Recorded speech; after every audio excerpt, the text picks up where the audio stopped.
a gente está a caminho de fechar um capítulo importante da nossa história. Não é nossa história econômica, não. Da nossa história mesmo, que é a novela, a mais longa novela que a gente tem, que é a novela da reforma tributária. É inacreditável, né? 30 anos. Depende de como você quer fazer a conta, mas da Constituição para cá, a gente está discutindo reforma tributária. E aí a gente conseguiu aprovar um texto. Eu não estou preocupado, e eu não queria entrar aqui nos detalhes do texto, porque, primeiro, é a coisa mais chata do mundo, ficar discutindo o detalhe do texto. É na prática que a gente vai se acostumar com os nomes, com as expressões, essas coisas vão começar a fazer sentido no nosso dia a dia. Hoje a gente sabe falar o nome de alguns tributos que a gente paga, e em breve a gente vai saber conviver com esse monte de tributo, nomes diferentes, situações diferentes e tal. Mas o importante é o seguinte, o Brasil colocou, ou começou a colocar, ou começa a colocar, ou pode estar começando a colocar, ordem num segmento que era uma bola de ferro para a economia nacional. Uma bola de ferro. Você simplesmente não conseguia fazer nada sem estar errado, ser multado, tributado por respirar, bitributado e perdido num emaranhado, numa loucura. Estruturas enormes. Aí você fala, mas eu não tenho estrutura enorme. Sim, você não tem estrutura enorme, você que paga a conta dessa brincadeira toda. Um negócio horroroso.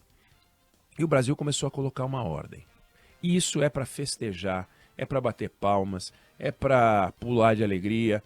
Podemos estar entrando numa nova fase de reorganização. Agora, acho importante que a gente tome um cuidado ao bater palmas para a reforma tributária, como a gente bateu palmas para a reforma da Previdência, como a gente bateu palmas para a reforma trabalhista e como a gente tem que bater palmas para todas as reformas que vierem para somar para o Brasil. Reforma fiscal, reforma administrativa, um monte de mudanças que a gente tem que fazer. Mas a gente tem que tomar um cuidado, porque não inventaram ainda um jeito de um pedaço de papel e uma caneta, ou um pedaço de papel e uma impressora, ou um arquivo de computador, criar riqueza. Isso não existe. Claro, a Microsoft criou riqueza com arquivos, né? com programas e várias empresas. Mas eu estou dizendo o seguinte, não dá para você pegar um pedaço de papel e escrever o Brasil vai crescer e o Brasil cresce. Não é assim que funciona. Então, a reforma tributária, ela vem para tirar uma bola de ferro. Primeiro que essa bola de ferro vai ser tirada aos poucos, paulatinamente. Vai levar anos até que a gente possa dizer, agora estamos num novo regime tributário. Mas já sinaliza. Mas são 10 anos de transformação, até a gente entrar no ano de uma nova realidade, com os nomes novos, sem convivência de nomes antigos com nomes novos, sem convivência de tributação velha com tributação nova. Mas o Brasil, não é que ele cresce pouco porque os tributos no Brasil são esse enrosco que são. A gente já cresceu 10% num ano com esses tributos malucos. A gente já cresceu 11%, já cresceu mais. Já cresceu 8%, já cresceu 5%, e nós estamos crescendo pouco. Então, a gente não cresce pouco por causa da realidade tributária. A realidade tributária brasileira é um dos fatores que faz a gente crescer pouco. Sem dúvida é um dos fatores que faz a gente crescer pouco. Mas aí a gente vai tirar essa bola de ferro do pé e a gente não vai sair correndo feito o Usain Bolt, porque tirou a bola de ferro no pé. A gente tem que fazer um monte de coisa. A gente tem que fazer musculação, entendeu? A gente tem que ganhar vitalidade, a gente tem que ganhar energia, a gente tem que ter preparo. E esse preparo não vai se dar pela reforma tributária. Vai se dar por investimentos em educação, ciência e tecnologia, infraestrutura. Vai se dar por uma busca do progresso em que o Estado ele tira o seu peso, o seu corpanzil das costas das pessoas, não só no seu aspecto tributário, mas regulatório, burocrático. Hoje em dia não é uma questão tributária. Abrir um negócio, por exemplo, é uma loucura. Existem setores em que você vai abrir um negócio e você tem que provar que você está em dia com temas ambientais em áreas que não têm impacto ambiental algum.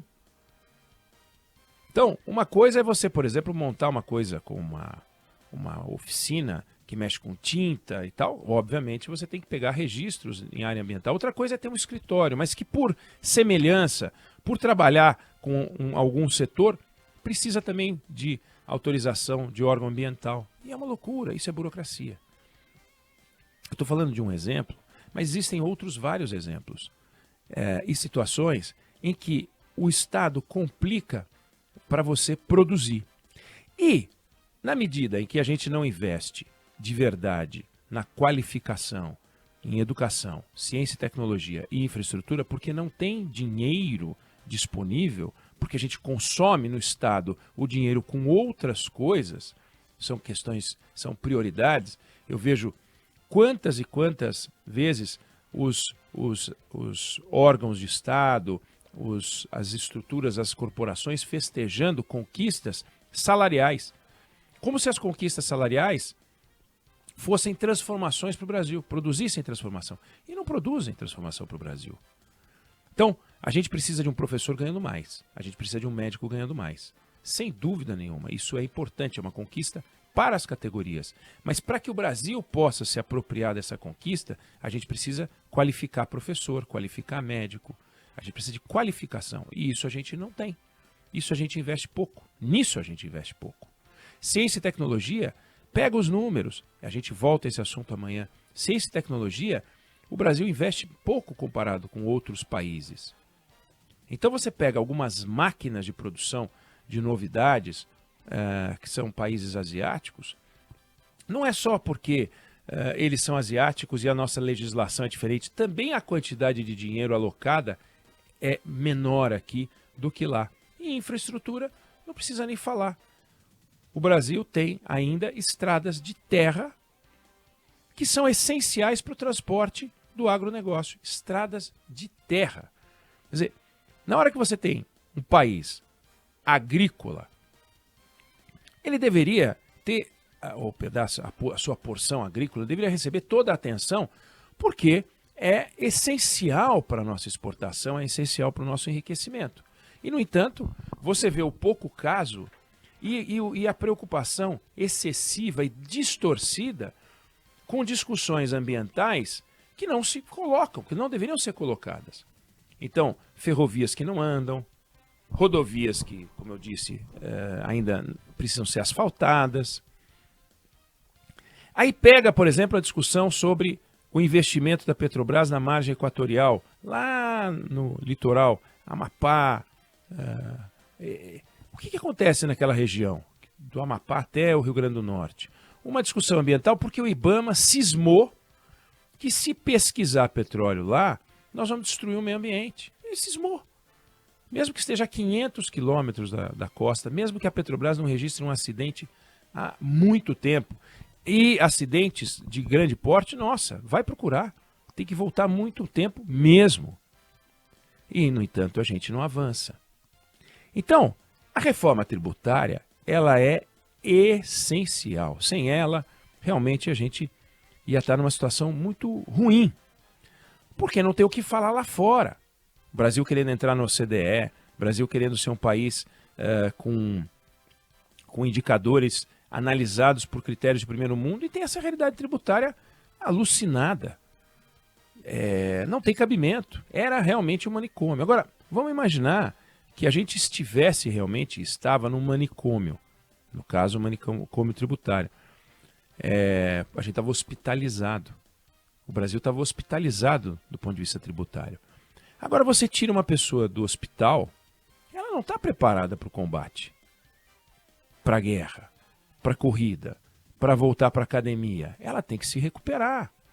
Ela tem que fazer fisioterapia, tem uma série de coisas. Então o Brasil, para poder voltar, tem que fazer as fisioterapias, os tratamentos. E o que são essas fisioterapias? É rever o que está na volta ou na frente e que impede que a gente avance. E tem muita coisa como essas que eu citei. Então, o Brasil deu um exemplo extraordinário, o Congresso Nacional deu um exemplo extraordinário. O Senado votou, agora a Câmara promete votar o mais rápido possível, posto que é uma PEC, a promulgação, e isso entra em vigor. E depois tem uma série de leis complementares e outras leis ordinárias que precisam ser feitas para que essa PEC entre em vigor. Tem muito a fazer até que a gente consiga ter a implementação dessa nova realidade tributária. Mas a gente mudou e é fantástico ver isso. E fantástico que a gente tenha mudado e quando o assunto vira um assunto de emergência, a gente vê que a gente conseguiu mudar não num momento em que o governo e o Congresso pensam da mesma forma. A gente tem um Congresso mais à direita, a gente tem um governo mais à esquerda e ainda assim, nessa soma, a gente conseguiu a reforma tributária, que eu suspeito teria sido aprovada do mesmo jeito se o vencedor da eleição de 2022 tivesse sido outro candidato. Não vou nem falar Jair Bolsonaro, que trabalhava pela reforma tributária, mas qualquer outro candidato que pudesse ganhar a eleição. Não tinha, mas se tivesse, porque isso é uma discussão da sociedade. A gente vê como os governadores se envolveram, como os prefeitos se envolveram, defendendo teses muitas vezes opostas, porque governadores perdem. Esse novo projeto, ele é concentrador na arrecadação de tributos. Ele fortalece o poder do governo central. Ele organiza estados e municípios de um jeito em que o estado tem um poder um pouco menor. E há estados que perdem a arrecadação, estados que ganham a arrecadação. Então tem um ajuste que com o crescimento econômico tende a ser equacionado, mas para nós melhorou muito. E a gente tem um encontro com uma discussão, porque esse debate é um debate para dar racionalidade para a distribuição do dinheiro entre União, Estados e municípios, mas a gente ainda tem um trabalho a fazer, né? Que é o trabalho a fazer mais forte e virar, né, mais para frente, que é a discussão sobre o imposto de renda. Isso vai vir, foi tirado, né?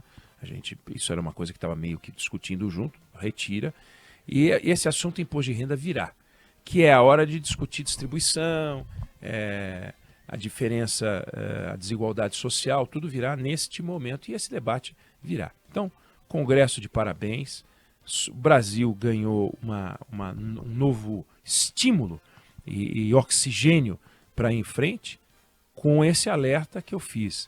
Não podemos jogar nas costas da reforma tributária, como não fizemos. Aliás, no primeiro momento até fizemos, mas a gente percebeu que não fazia sentido jogar nas costas da reforma previdenciária e da reforma trabalhista a responsabilidade por, agora o Brasil vai, agora eu posso trabalhar, que as coisas vão andar. Não vão. Nós vamos ter que acordar cedo, trabalhar muito e continuar cobrando do Estado que saia do nosso cangote e continuar cobrando investimentos em educação, ciência, tecnologia e infraestrutura, que são poucos, que a gente está investindo pouco nisso e investindo de forma torta nisso. Tem ótimos exemplos de investimento em educação que a gente tem que começar a copiar, mas o Brasil tem que fazer uma mudança importante. E ciência, tecnologia e infraestrutura, então, nem se fala. Não sei se você concorda ou discorda, mas essa é a opinião que eu tenho sobre o assunto.